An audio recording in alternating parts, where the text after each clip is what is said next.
थोड़ी सी बात हो जाए कंट्रोवर्सी की।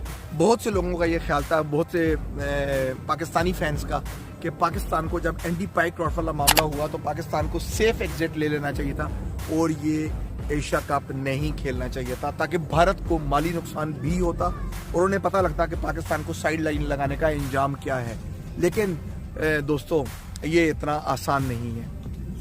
Decisions in the cricket field are very different to the what has been created in the novels, in the stories.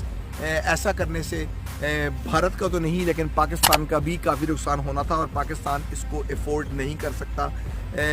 आपको ये मानना होगा कि भारत के साथ पाकिस्तान इस वक्त इकॉनमी के अंदर compete नहीं कर सकता। इकॉनमी और बहुत सी दूसरी ऐसी चीज़ें हैं क्रिकेट समेत जहाँ पर भारत आपसे बहुत देखते ही देखते बहुत आगे निकल गया। Once those were the days जब आप रूल कर रहे थे एशिया के ऊपर, क्रिकेट वर्ल्ड के ऊपर। हम में से बहुत से लोगों ने जो अपना बचपन गुजारा, अपना यूथ गुजारा, अपने कॉलेज डेज गुजारे, we have seen the reputation of Pakistani fast bowling and the Indian batting lineup, जो दुनिया की उस वक्त भी बेस्ट बल्लेबाजी होती थी, but vulnerable against the Pakistani attack. Those were the days to remember. Those were the days to cherish for me in this sunlight. But gone are the days. ना आपके पास अब बैटिंग है, ना आपके पास वो वाली फास्ट बॉलिंग है। आपकी दुनिया में कोई स्टैंडिंग नहीं, आपका कोई पुरसान हाल नहीं। ऐसे में आपको कंप्रोमाइज़ करना ही करना है। जो मैच रेफरी हैं उनसे ऊपर मैच ऑफिशियल्स हैं, उससे ऊपर ACC एशियन क्रिकेट काउंसिल के करता धरता हैं और वो तमाम भारत की जड़ें उन तक इतनी मजबूत हैं कि आप उन तक नहीं पहुंच सकते। वेरी सॉरी टू से, एशियन क्रिकेट काउंसिल से ऊपर अगर जाएं आप ICC में, इंटरनेशनल क्रिकेट काउंसिल में, तो वहाँ पर भी भारत उनका बोल बोला, उनका डंका बजता है वहाँ पर। तो भारत को इस तरह से स्ट्रेटेजिकली आप उनसे कहें कि उनसे फाइट करके यहाँ पर मैं बायकॉट कर दूँ एशिया कप का, दोस्तों ये मुमकिन नहीं है। आपको समझाना चाहूँगा इसी इकॉनमी के बारे में कि if Pakistan were not have been playing, एक क्लॉज है 2.10A जिसकी शिक के अंदर failing to show the commitment और failing to show in the given game, या जो स्केड्यूल ICC या एशियन क्रिकेट काउंसिल उनके अंडर जो सेट कर चुकी है, और अगर आप वहाँ पर अपीयर होने में नाकाम हुए तो कम से कम, ये मैं कम से कम बता रहा हूँ, पाकिस्तान को 15 मिलियन US$ का नुकसान जो है वो वहाँ पर हो सकता था। 15 मिलियन का नुकसान पाकिस्तान अफोर्ड नहीं कर सकता। Asia cup is earning 277 million for the Asian cricket council. Asian cricket council के लिए एक बहुत बड़ी अमाउंट है सर्वाइव करने के लिए, जीने के लिए, और वो इसका बरसों बरस इस टूर्नामेंट का इंतज़ार करती हैं। और ऑब्वियसली उनका जो सारा जो बजट चलता है वो इसी निज़ाम के ऊपर चलता है।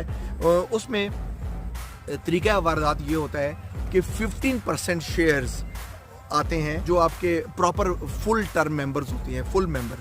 फुल मेंबर्स में आते हैं पाकिस्तान आ गया, श्रीलंका आ गया, बांग्लादेश आ गया, भारत की टीम आ गई, इनको 15% शेयर्स हैं। और जो एसोसिएट टीम्स हैं उनके लिए 25% शेयर है। वो अलग बात है कि जो भारत अपने हिस्से का 15% है वो भी एसोसिएट टीम्स को दे देता है। इसके अलावा अगर देखा जाए कि ब्रॉडकास्टिंग डैमेजेस, जिसके अंदर सोनी शामिल है, 10 स्पोर्ट्स शामिल है और बहुत से दूसरे बड़े चैनल शामिल हैं स्पोर्ट्स के, तो ब्रॉडकास्टिंग डैमेजेस 200 मिलियन तक जा सकती हैं, जिसका अजाला भी पाकिस्तान को करना था। और अगर पाकिस्तान इससे बाहर होता, विड्रॉ करता अपने आप को, तो ये बहुत सी सैंक्शंस लग सकती थी और पाकिस्तान को काफ़ी PCB को भारी नुकसान का सामना भी था। आल्दो कि इंडिया को भी उसका नुकसान था, ब्रॉडकास्टर्स को भी नुकसान था, लेकिन पाकिस्तान को काफ़ी हैवी पेनल्टी मिलनी थी। और इसके अलावा शायद उनको ICC की तरफ से पेनलाइज किया जा सकता था। इसके अलावा उनको फ्यूचर में कुछ मैचेस की कमी या जो ICC टूर्नामेंट्स हैं वहाँ से भी पाकिस्तान को कुछ आउट करने का इम्कान हो सकता था, या पाकिस्तान को वहाँ से दूर रखने का, या कुछ सैंक्शंस लगने का इम्कान था। तो आई थिंक कि इसको मामले को किसी तरफ बैठना था। और अगर उन्होंने रिटर्न माफ़ीनामा मांग लिया और PCB ऑफिशियल्स के सामने आके अगर पाइक्रॉफ्ट ने जितनी बात करनी थी वो हो गई, उन्होंने रिटर्न भी कर दिया, तो I think it was okay कि पाकिस्तान अगर किसी पेज के ऊपर इस टूर्नामेंट में वापस आ जाता है तो it was good for Pakistan. इस हद तक कि पाकिस्तान की क्रिकेट को फ्यूचर में कोई नुकसान ना पहुंचे और पीसीबी की इकॉनमी ख़राब ना हो। इसके अलावा कुछ और रिपोर्ट्स ये भी आई हैं कि आईसीसी ने उसके बाद पाकिस्तान पे सख्त इकदाम लेने का फ़ैसला किया है और वो काफ़ी बिफरे हुए हैं कि जो पाइक्रॉफ्ट की मीटिंग थी, जो प्राइवेट मीटिंग थी, वो मंजर यहाँ पे कैसे आई और उसकी वीडियो फुटेज क्यों सामने आई। हालांकि पाकिस्तानी ऑफिसर का कहना है कि जब ये मुलाकात हुई तो उनको इन्फॉर्म किया गया था कि Pakistan captain Salman Ali Agha, mic Hesson Pakistan के कोच और इसके अलावा पाकिस्तान टीम की मीडिया मैनेजर और पाकिस्तान टीम के ऑफिशियल मैनेजर और कुछ मीडिया के लोग वहाँ पर होंगे जो ऑफिशियल पीसीबी का हिस्सा हैं, जो पाकिस्तान टीम की फुटेज भी बनाती हैं और ये फुटेज आवाज़ के बगैर थी। लेकिन उसके बावजूद कोड ऑफ कॉन्डक्ट में ये कहा जा रहा है कि पाकिस्तान को इस पर भी पेनलाइज किया जा सकता है कि प्लेयर्स और मैच ऑफिशियल एरिया में कैमरा आप नहीं दिखा सकते और कैमरे का वहाँ पर क्या काम, कैमरा आया कैसे। लेकिन ज़्यादा दूर नहीं जाइए, अगर मैं आपको बताना चाहूँ तो आप लोग को हैरान नहीं होंगे कि अभी कुछ अर्सा पहले ही एक चैम्पियनशिप जीतने के ऊपर आपको एक फुटेज दिखाऊंगा अभी मैं, जहाँ पर रिशाद पेंट ने ड्रेसिंग रूम के अंदर दिखा रही हैं कि इंडियन प्लेयर्स ने सेलिब्रेशन शुरू की और जब विनिंग शॉट लगा वो कॉरिडोर से होते हुए उन्होंने पूरी लॉबी दिखाई और उसके बाद वो ग्राउंड के अंदर पहुंच गए जहां पर बहुत से दूसरे प्लेयर्स के साथ वो मिलकर जश्न मना रहे हैं, उनसे क्वेश्चंस कर रहे हैं, शुभमन गिल समेत जो सीनियर लोग हैं, और वो उनके सवालों के जवाब दे रहे हैं और वो क्वेश्चन आंसर सेशन कर रहे हैं पंट। और ये ऑफिशियल वीडियो ना सिर्फ आईसीसी के कोड ऑफ कॉन्डक्ट के अगेंस्ट है बल्कि भारत को अच्छी तरह मालूम है कि ग्राउंड के अंदर और प्लेयर्स ऑफिशियल एरिया के अंदर आप फिल्मिंग नहीं कर सकते। लेकिन क्या रे किस्मत, भारत की टीम से पंगा आईसीसी नहीं कर सकता, क्योंकि कहाँ तक जाएंगे। जैसा कहा जाता था कि पाइक्रॉफ्ट जो हैं वो ऊपर जाएंगे तो कहाँ होगा। पाइक्रॉफ्ट को किसने भेजा? पाइक्रॉफ्ट खुद नहीं आया। पाइक्रॉफ्ट को भेजने वाला कौन था? पीछे जो मैच ऑफिशियल्स उनके पीछे जो होंगे वो भी इंडियन है, उसकी वो जो एसीसी के करता धरता है वो भी इंडियन है।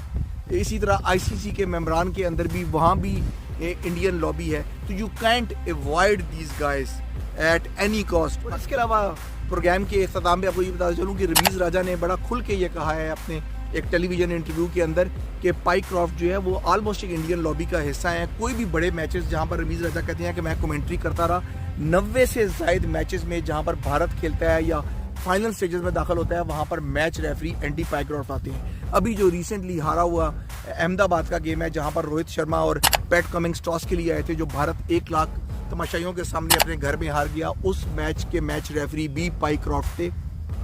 90% इंडियन गेम्स में वो मैच रेफरी होते हैं और मैच का हिस्सा होते हैं, तो उनसे बचना बड़ा मुश्किल है और बल्कि कहूँगा कि नामुमकिन ही है। लेकिन पाकिस्तान को सोचना होगा कि आगे से एशिया कप में क्या करना है। मैच पॉइंट से इतना ही, मिलेंगे आपसे अब after the India Pakistan game and the Sri Lanka Bangladesh game. Till then take care and bye bye.